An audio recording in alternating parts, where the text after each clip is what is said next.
Assalamu alaikum dear students, hope you are fit and fine. Today we are going to discuss the topic late 19th century colonialism. This is the topic taken from the Making of a Global World. Dear students, in our previous lectures we have discussed the expansion of trade, the migrations, the promotion of agriculture, industrialization, role of technology, etc. All these changes were the sign of development in the European world. Though these changes not only reshaped the economy, reshaped the society, but also affected the lives of the people. Today, we will discuss about its negative aspect. So, this negative aspect was the colonial rule in different countries of the world, especially in Africa and Asia. तो जैसा कि हमने last lecture में discuss किया किस तरह से economy develop होने लगी, एग्रीकल्चर कैसे प्रमोट हो गया, कैसे लोग एक कंट्री से दूसरी कंट्री जा रहे थे, किस तरह से टेक्नोलॉजी ने अपना रोल प्ले किया। तो जहाँ ये चीज़ें डेवलपमेंट का साइन है, वहीं दूसरी तरफ इन चीज़ों की वजह से एक नेगेटिव एस्पेक्ट भी नज़र आने लगा। और ये नेगेटिव एस्पेक्ट क्या था? ये था कॉलोनियल रूल। तो जब हम कॉलोनियलिज्म को डिफाइन करते हैं in simple words, the term colonialism refers to the subjugation of a weaker country by the powerful country for economic exploitation। यानी जब एक पावरफुल कंट्री किसी वीकर कंट्री को सब्जुगेट करती है, उस पर कंट्रोल करती है, उस पर रूल इस्टेब्लिश करती है, तो इसका एक ही मकसद होता है जितने भी रिसोर्सेज इस कंट्री में हैं वो एक्सप्लॉइट किए जाए। तो यहाँ आप एक मैप देखेंगे जो 1885 में बनाया गया था। इससे पता चलता है कि कितनी कंट्रीज़ अफ्रीका में अपनी कॉलोनीज एस्टैब्लिश करने लगी थी। तो ये मैप बड़े बड़े यूरोपियन पावर्स ने, जिनमें ब्रिटेन, जिनमें फ्रांस है, बेल्जियम है, जर्मनी है और बाकी जो भी यूरोपियन पावर्स उस टाइम पे थे, उनका जो कॉलोनियल रूल था वो किस तरह से एस्टैब्लिश हुआ अफ्रीका में। तो यहाँ क्लियरली नज़र आ रहा है सब लोगों ने अपनी अपनी कॉलोनीज अफ्रीका में कैसे एस्टैब्लिश की। अफ्रीका में कॉलोनियलिज्म एस्टैब्लिश क्यों किया गया? Yes, there were so many reasons, but the most important reason was to extract gold, coal, diamonds and other minerals from the soil of Africa। हाँ, Africa पे इसलिए कॉलोनियलिज्म एस्टैब्लिश किया गया ताकि वहाँ के जितने भी रिसोर्सेज हैं उनको किसी तरह से एक्सप्लॉइट किया जाए। तो इस मैप को देखकर आपको नज़र आएगा कि किस तरह से Britain and France made vast additions to their overseas territories in the late 19th century. Belgium and Germany became new colonial powers. The US also became a colonial power in the late 1890s by taking over some of the colonies which were earlier held by Spain। तो ये map आपको यही चीज़ें नज़र दिखा रहा है। So dear students, let us discuss how Africa was colonized by the European powers in the late 19th century. What kind of weapon was used to establish colonial rule in Africa? तो यहाँ हम आ जाने की कोशिश करेंगे किस तरह से अफ्रीका को कॉलोनाइज़ किया गया और किस तरह से यूरोपियन पावर्स वहाँ पे आए और उन्होंने अपना रूल एस्टैब्लिश किया और किस चीज़ के लिए रूल एस्टैब्लिश किया। ये पिक्चर देखकर आपको नज़र आएगा कि यहाँ पे कुछ यूरोपियन और अमेरिकन एक्सप्लोरर्स हैं जो यूनिफॉर्म में हैं, उनके पास वेपन्स भी हैं और उनके साथ में कुछ लोकल लोग भी हैं अफ्रीका के। तो जो यूरोपियंस या अमेरिकन यहाँ पे आए वो एक्सप्लोरर्स के तौर पे आए। आहिस्ता आहिस्ता वो इन सोसाइटीज़ में ऐड हो गई और उन्होंने हर एक चीज़ को पूरी तरह से स्टडी किया और पूरे स्टडी के बाद उन्होंने कुछ डॉक्यूमेंट्स प्रिपेयर किए, जैसे जियोग्राफिकल लोकेशंस, जैसे मिनरल्स के बारे में, माइनस के बारे में, लाइव स्टॉक के बारे में, पॉपुलेशन के बारे में। ये सारी इंफॉर्मेशन कलेक्ट करने के बाद कॉलोनियलिज्म को इस्टेब्लिश करना कोई मुश्किल बात नहीं थी। तो ये पिक्चर आपको दिखाएगी किस तरह से गोल्ड माइनस में लोग काम कर रहे हैं और वहाँ से गोल्ड को एक्सट्रैक्ट किया जा रहा है। ये पिक्चर भी आपको यही दिखाएगी कि गोल्ड फील्ड्स में लोग किस तरह से काम कर रहे हैं और क्या वहाँ से निकाल रहे हैं। तो वैसली दे वर एक्सट्रैक्टिंग गोल्ड। ये सब कैसे मुमकिन हुआ? ये सब कैसे मुमकिन हुआ? किस तरह से अफ्रीका में कॉलोनियल रूल इस्टेब्लिश किया गया? देखा जाए तो अफ्रीका में लैंड की कोई कमी नहीं थी और लाइव स्टॉक बहुत ज़्यादा था। तो लोग ज़्यादातर इन्हीं दो चीज़ों पे डिपेंड थे, यानी लैंड एंड लाइव स्टॉक। जानवरों की तादाद बहुत ज़्यादा थी, इसलिए उन्हें ज़्यादा काम करने की ज़रूरत नहीं पड़ती थी। दूसरी बात, जो भी उन्हें जो भी उन्हें ज़रूरत था वो सब कुछ उन्हें अपनी ही कंट्री में मिल रहा था, अपनी ही लोकेलिटीज़ में मिल रहा था। यानी जैसे खाने पीने की चीज़ें, पहनने के लिए कपड़ा, ये सब कुछ उन्हें लोकली मिल रहा था। इसलिए उन्हें कभी ज़रूरत महसूस नहीं होती थी कि वो काम करें, किसी पैसे के लिए काम करें। तो अब जो यहाँ पे यूरोपियंस आए, उनको सबसे ज़्यादा प्रॉब्लम नज़र आने लगी लेबर की, यानी कोई भी अफ्रीकन काम करने के लिए तैयार नहीं था। तो अब इनको कैसे मजबूर किया जाए काम करने के लिए? तो यूरोपियंस जब यहाँ पे आए, उन्होंने एक बीमारी का इस्तेमाल किया, and this disease was called as rinderpest, या इसको दूसरा नाम भी दिया जाता है कैटल प्लाग। इस बीमारी के ज़रिए यहाँ के जो जानवर थे उनको मार दिया गया। अमिट से एक इन्फेक्टेड कैटल को लाया गया, उसको अफ्रीका में छोड़ा गया। With in short period of time almost 90% of the cattle died. तो जैसे ही इनका लाइफ स्टॉक ख़त्म होने लगा, इनके पास और कोई काम नहीं था, तो अब काम करने के लिए तैयार हो गए। तो जो लोग कल तक सेल्फ सफिशिएंट थे, जो लोग कल तक खुद अपना लाइवलीहुड अर्न करते थे, जो लोग कभी वेजेस के लिए काम नहीं करते थे, अब वही लोग यूरोपियंस या जो बाहर से आए हुए लोग हैं उनके लिए काम करने लगे। So historically Africa had abundant land and a relatively small population. For centuries, land and livestock sustained African livelihoods, and people rarely worked for wage. In late 19th century Africa, there were few consumer goods that Swedes could buy. In the late 19th century, Europeans were attracted to Africa due to its vast resources of land and minerals. Europeans came to Africa hoping to establish plantations and mines to produce crops and minerals for export to Europe. But there was an unexpected problem, that is, a shortage of labor willing to work for wages. सो यहाँ से सीधे पता चलता है कि लोग तैयार नहीं थे काम करने के लिए। तो जो वहाँ पे यूरोपियंस आए, उन्होंने बहुत से चीज़ों का इस्तेमाल किया, यानी लोगों को मजबूर करने के लिए कि आप काम कीजिए माइनस में, आप काम कीजिए प्लांटेशंस में। तो इसके लिए उन्होंने लॉज भी बनाए। कुछ लॉज जिनको हम इनहेरिटेंस लॉज कहते हैं, उनको चेंज किया गया अफ्रीका में। अब ये इनहेरिटेंस लॉ क्या बताता है?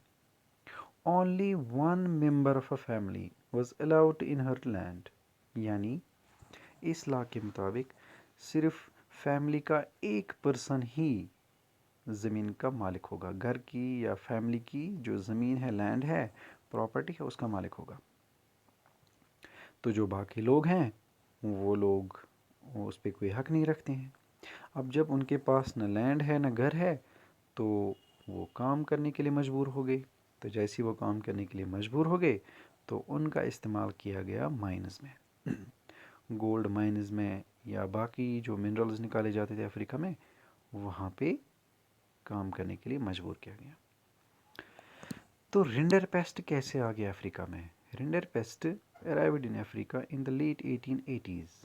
It was carried by infected cattle imported from British Asia to feed the Italian soldiers invading Eritrea in East Africa. Entering Africa in the east, rinderpest moved west like forest fire, reaching Africa's Atlantic coast in the 1892. It reached the Cape, Africa's southernmost tip, 5 years later. Along the way, rinderpest killed 90% of the cattle. The loss of cattle destroyed African livelihoods. Planters, mine owners, and colonial governments now successfully monopolized what scarce cattle resources remained, to strengthen their power and to force Africans into the labor market. Control over the scarce resource of cattle enabled European soldiers or colonizers to conquer and subdue Africa. So this story tells us how rinderpest was used in Africa to colonize the African lands. So finally, people were forced directly or indirectly to work in the gold mines, to the coal mines, in plantations, etc.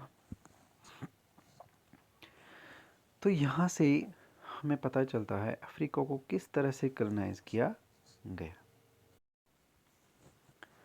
So dear students, अभी तक हमने discuss किया किस तरह से Africa में colonialism establish हुआ 1890s में, किस तरह से वहाँ के मिनरल रिसोर्सेज को एक्सट्रैक्ट किया जाता था, कैसे अफ्रीका के लोगों को मजबूर किया जाता था कि वो माइन्स में, प्लांटेशंस में, रोड कंस्ट्रक्शन में, रेलवे कंस्ट्रक्शन में, लैंड्स में काम करें। तो कभी नए लॉज की वजह से, तो कभी ज़्यादा टैक्स बढ़ाने की वजह से। लेकिन साथ ही में हमें ये भी पता चला कि जो अफ्रीका की पॉपुलेशन थी वो ज़्यादा नहीं थी, तो पॉपुलेशन कम होने की वजह से वहाँ पे लेबर शॉर्टेज ज़्यादा नज़र आने लगी। तो लेबर शॉर्टेज को फुलफ़िल करने के लिए जो कॉलोनाइजर्स थे, जो यूरोपियन पावर्स थे, उन्होंने डिफरेंट कंट्रीज से लोगों को बुलाना शुरू कर दिया ताकि वो इन लैंड्स में, इन माइन्स में काम करें। तो काम करने के लिए बहुत सी कंट्री से लोग अपनी होम, अपनी फैमिली, अपनी लैंड्स को छोड़कर जाने लगे। तो 19th सेंचुरी में एक नया ट्रेंड नज़र आने लगा, that came to be known as indentured labour migration. तो सबसे पहले डिफाइन करेंगे इंडेंटर्ड लेबर माइग्रेशन या इंडेंटर्ड लेबर क्या था। तो इंडेंटर्ड labour was basically a bounded labor under contract to work for an employer for a specific amount of time to pay off his passage to a new country or home। यानी जो ये bounded labour था, ये एक contract sign करता था employer के साथ, यानी कोई पर्सन, कोई एजेंट उसको एम्प्लॉयमेंट के लिए कहता था कि मैं आपको एम्प्लॉयमेंट दूंगा, लेकिन एम्प्लॉयमेंट के लिए आपको कॉन्ट्रैक्ट साइन करना होगा। उस कॉन्ट्रैक्ट के मुताबिक उसको कम से कम 5 साल काम करना होगा। बाकी खाना पीना, रहना, आने जाने का खर्चा, ये सब एम्प्लॉयर उठाएगा। तो इस कॉन्ट्रैक्ट के मुताबिक बहुत सारे लोग न सिर्फ हिंदुस्तान से बल्कि चाइना से भी निकलने लगे। तो मकसद ये था कि जो प्रॉब्लम्स हैं घर में उनको सॉल्व किया जाए। क्या प्रॉब्लम्स थी ऐसी जिनकी वजह से लोग अपनी कंट्रीज़ को छोड़कर दूसरी कंट्रीज़ में काम के लिए निकले? किसी को कर्ज़ा था तो वो कर्ज़ा चुकाने के लिए पैसा कमाना चाहता था, किसी की लैंड छीनी गई थी तो वो उस लैंड को हासिल करना चाहता था और उसके लिए काम करना चाहता था। तो इसी तरह से किसी का रेंट हाई था तो रेंट पे करना चाहता था, किसी की फैमिली प्रॉब्लम्स थी वो उसको सॉल्व करना चाहता था, किसी का जो कारोबार था छोटा मोटा वो तबाह हो गया था तो वो लोग काम की तलाश में निकल पड़े। तो इस तरह से बहुत सारे लोग हिंदुस्तान से और चाइना से बाकी कंट्रीज़ की तरफ जाने लगे जहाँ पे उनको काम मिल सकता था। तो हिंदुस्तान में ऐसे कौन से लोग थे, ऐसे कौन से एरियाज़ थे जहाँ से ये बाउंडेड लेबरर्स जाने लगे? तो eastern Uttar Pradesh, Bihar, central India और तमिलनाडु, इन एरिया से बहुत सारे लोग 19th सेंचुरी में काम की तलाश में बाउंडेड लेबरर्स बन गए। उन्होंने कॉन्ट्रैक्ट साइन किया एम्प्लॉयर्स के साथ और अपनी कंट्री को छोड़कर दूसरी कंट्रीज़ में चले गए। तो यहाँ पे जो ये लोग हिंदुस्तान से या चाइना से निकले, वो जाते कहाँ थे ज़्यादातर? वो जाते थे ज़्यादा Caribbean islands, Sri Lanka and Malaya. चूँकि ये नज़दीक था, हिंदुस्तान के बॉर्डर्स के नज़दीक थे ये एरियाज़, ये कंट्रीज़, तो इस वजह से वो यहीं जाते थे। अब रिक्रूटमेंट कैसे होती थी, ये लेबरर्स बनते कैसे थे, ये बाउंड कैसे हो जाते थे, ये कॉन्ट्रैक्ट कैसे साइन होता था? तो इसके लिए देखते हैं क्या होता था। Recruitment recruitment was done by agents engaged by employers and paid a small commission. Many migrants agreed to take up work hoping to escape poverty or oppression in their home villages.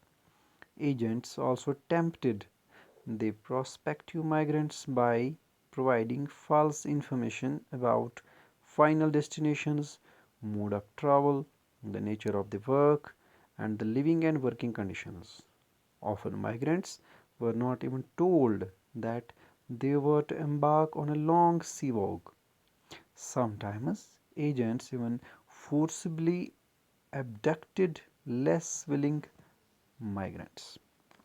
मतलब जो ये planters होते थे या honours होते थे plantations के या माइंस के जो मालिक होते थे, उन्होंने अपने अपने एजेंट्स रखे थे डिफरेंट कंट्रीज़ में, और यही एजेंट्स लोगों के पास आते थे, उनको लालच देते थे कि आपको हम दूसरी कंट्री में ले जाएंगे, वहाँ पे आपको काम मिलेगा, पैसा मिलेगा, खाने पीने की कोई टेंशन नहीं है या रहने सहने का कोई टेंशन नहीं है, जो भी खर्चा होगा आने जाने का वो हम देंगे, बस आपको साइन करना होगा एक कॉन्ट्रैक्ट जिसके मुताबिक आप कम से कम हमारे साथ दूसरी कंट्री में 5 साल तक काम करेंगे। तो कभी कभी ये पीरियड 5 से ज़्यादा भी हो जाता था, लेकिन इस कॉन्ट्रैक्ट पे साइन करने के बावजूद भी कभी कभार इनके साथ फॉल्स प्रॉमिसेस होते थे, इनको इंफॉर्मेशन करेक्ट नहीं दी जाती थी। मतलब जाना कहाँ है, उनको बोला जाता था फॉर एग्ज़ाम्पल आपको हम ले जाएंगे अमेरिका, तो ले जाते थे कैरिबियन आइलैंड्स। किसी को बोला जाता था हम आपको ले जाएंगे ऑस्ट्रेलिया, हम आपको ले जाएंगे इंग्लैंड, तो ले जाते थे किसी और कंट्री में। इसी तरह से उनको बोलते थे आपको जाना है हमारे साथ जहाज़ में, तो ले जाते थे किसी जंगल के रास्ते से पैदल। इसी तरह से उन्हें बोला जाता था हम आपको खाने पीने की हर कोई चीज़ देंगे, जबकि उन्हें 2 दिन 3 दिन 5 दिन हफ्ते भर भी कभी भूखा रखा जाता था, पानी भी नहीं पिलाया जाता था। तो ये सारी कंडीशंस के बाद भी लोग मजबूर होकर जाते थे। तो किसी को पता नहीं होता था कि रास्ते में क्या होने वाला है, लेकिन इस एश्योरेंस के साथ कि आपको सब कुछ मिलेगा, सब कुछ के साथ यानी पैसा भी मिलेगा, आपको काम भी मिलेगा, खाने पीने का कोई टेंशन नहीं है, रहने का कोई टेंशन नहीं है, बहुत सारा पैसा कमाओगे, इन सारी फॉल्स इन सारी फॉल्स प्रॉमिसेस के साथ ही ये बेचारे अपने घर को छोड़कर निकल जाते थे। तो नतीजा क्या होता था, जब उन्हें फाइनली पता चलता था कि हमें कहाँ ले जाया गया, वहाँ हमें करना क्या है, तो वो वापस आना चाहते थे लेकिन नहीं आ सकते थे। एक, कॉन्ट्रैक्ट की वजह से, दूसरा उनको वहाँ पे सज़ा दी जाती थी जो कोई भागने की कोशिश करता। तो सज़ा के अलावा उन पे फ़ाइन भी लिया जाता था और कभी कभार कमीशन। मतलब किसी ने 1 महीना काम किया तो 1 महीने के बाद उससे कमीशन लिया जाता था, अपना हिस्सा लिया जाता था। वो हिस्सा लेने वाला वही पर्सन होता था जो उनके साथ कॉन्ट्रैक्ट साइन करता था। तो डियर स्टूडेंट्स, 19th सेंचुरी का ये जो सिस्टम आपने देखा, बाउंडेड लेबर सिस्टम, तो इसको हिस्टोरियंस ने कहा है न्यू सिस्टम ऑफ स्लेवरी। हाँ, गुलामी का एक नया सिस्टम, क्योंकि इसमें भी बिल्कुल उसी तरह से बाउंड रहता था जिस तरह से गुलाम मास्टर का, यानी स्लेव मास्टर। तो जो स्लेव और मास्टर की रिलेशनशिप थी, वैसी ही रिलेशनशिप थी एक कॉन्ट्रैक्टर की और एक बाउंडेड लेबर की। चलिए, यहाँ तक तो समझ आ गया कि बहुत सारे लोग 19th सेंचुरी में अपनी कंट्रीज़ को छोड़कर डिफरेंट कंट्रीज़ में चले गए। तो कुछ लोग काम करने के बाद वापस भी आते थे, लेकिन कुछ लोगों का जो नसीब था उसने साथ नहीं दिया, मतलब वो वहीं पे रहने लगे। तो कुछ लोग वहाँ पे भाग जाते थे काम के दौरान और कुछ और काम कर लेते थे। तो बहुत सारे हिंदुस्तान से बहुत सारे लोग जो वहाँ गए थे डिफरेंट कंट्रीज़ में, वो वहीं पे सेटल हो गए। Take the example of Sri Lanka.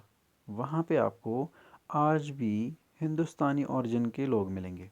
तो एग्जांपल के तौर पे मैं बोल सकता हूँ बेस्ट क्रिकेटर या वेल नोन क्रिकेटर्स, जैसे आपने सुना होगा शिव नारायण चंद्रपॉल या राम नरेश सरवन।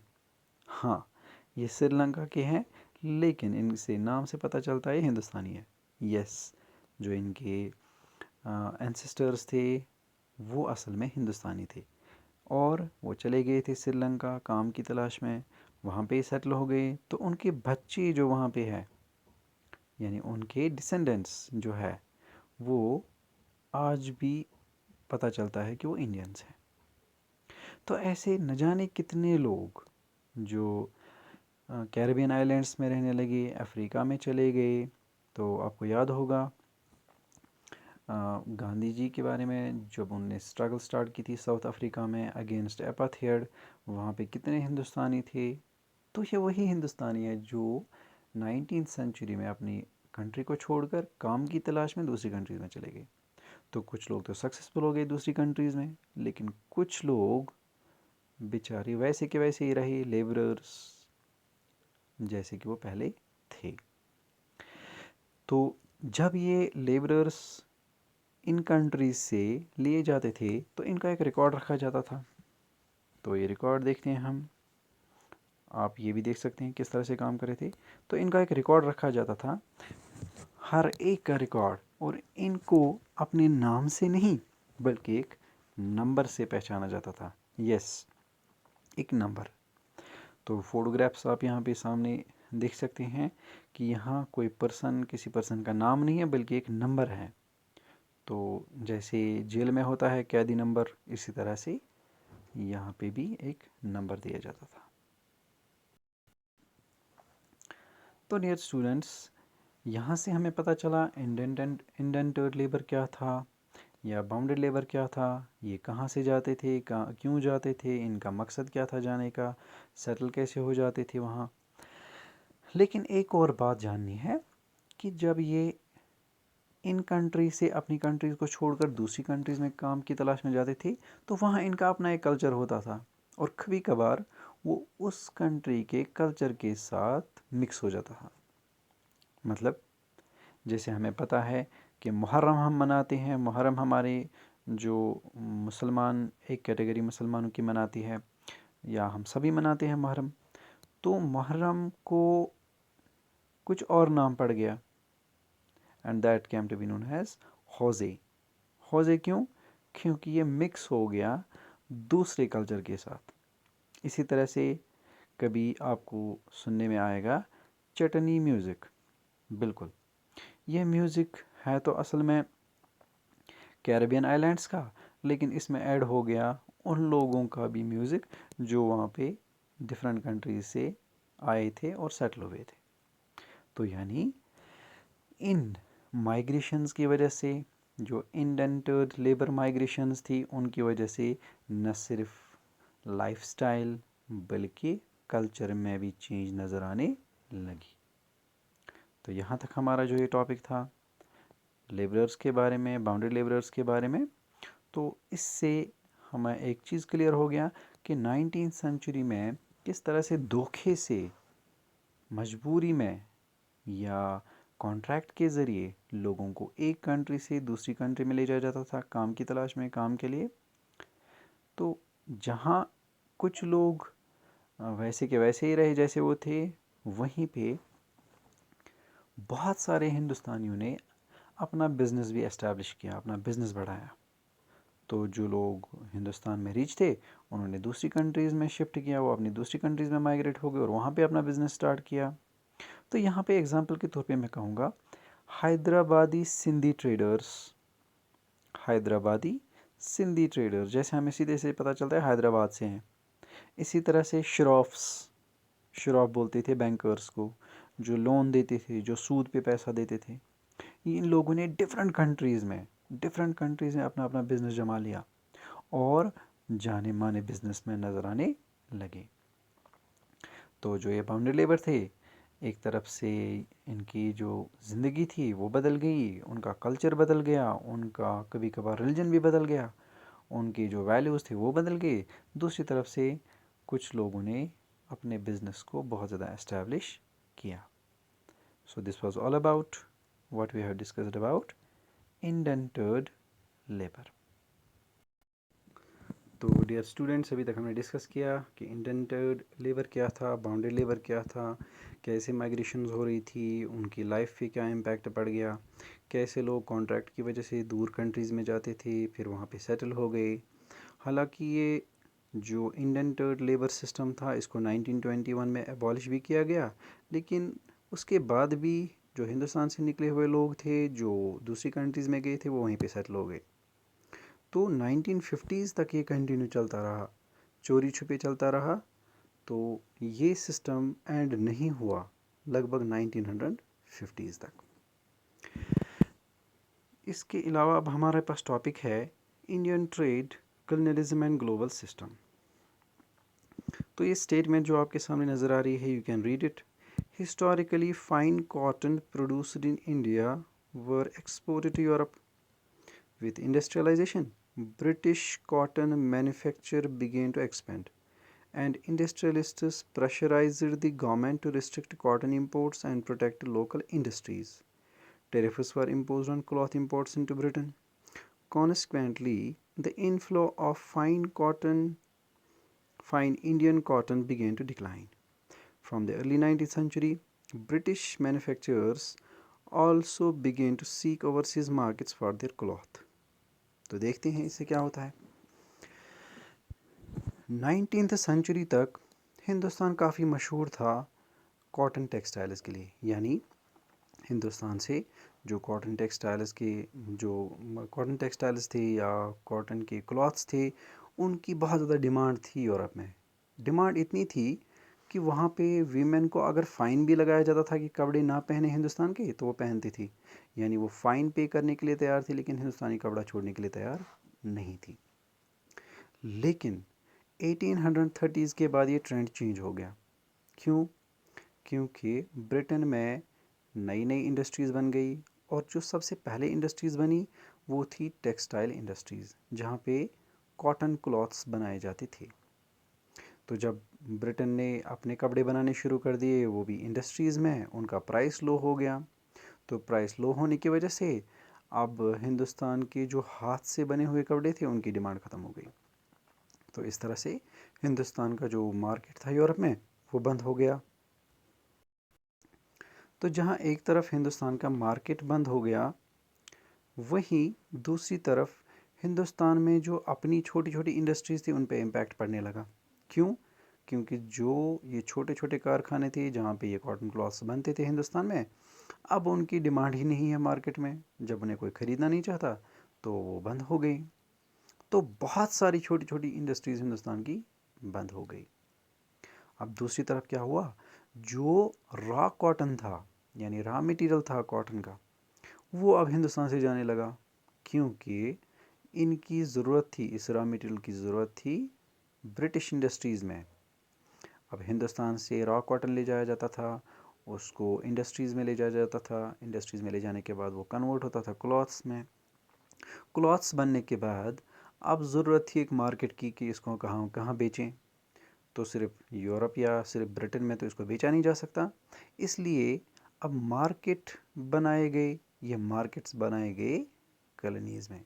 हाँ, पहले हिंदुस्तान एक्सपोर्टर था कॉटन टेक्सटाइल्स का, अब ये इम्पोर्टर बन गया कॉटन टेक्सटाइल्स का।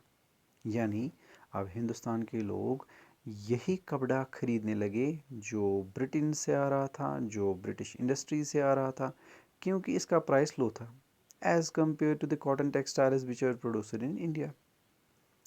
तो जहाँ एक तरफ कॉटन टेक्सटाइल्स की डिमांड ख़त्म हो गई हिंदुस्तान की, वहीं दूसरी तरफ हिंदुस्तान अपने आप में एक बड़ा सा मार्केट बन गया यूरोप के लिए, या हम कहेंगे ब्रिटेन के लिए।